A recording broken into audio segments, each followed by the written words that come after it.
one thing I do want to touch on here really quick is the Battle of Cape Esperance, which is a naval battle. It's a naval action that takes place on October 11th around midnight. It's part of resupplying. It's part of resupplying Guadalcanal with more troops. There's a regiment from the U.S. Army National Guard, the 164th Infantry Regiment, which is made up of guys from like the Dakotas and Minnesota, I believe. Okay. North and South Dakota and maybe Minnesota.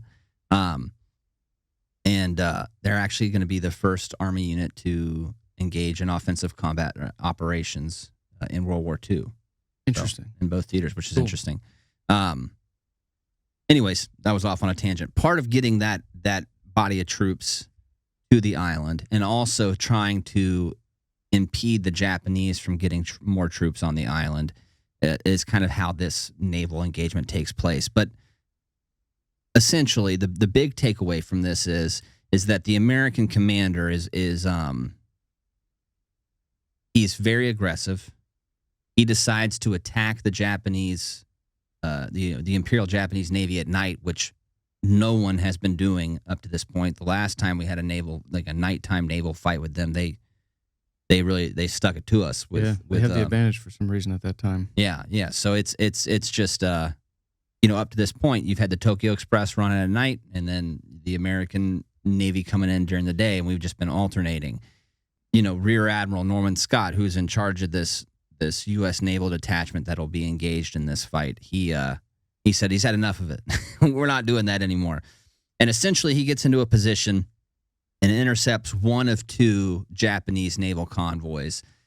In the position he finds himself in, he actually ends up crossing the T on the Japanese, which is a very old naval term, crossing a T, like a capital T. And essentially, if you have a naval convoy, heading from south to north, and another naval convoy is able to get ahead of them and travel east to west or west to east, crossing their T, that means all the guns in your convoy can shoot straight down the line of your enemy ships without the enemy ships really being able to engage you, at least engage you as a team. Yeah.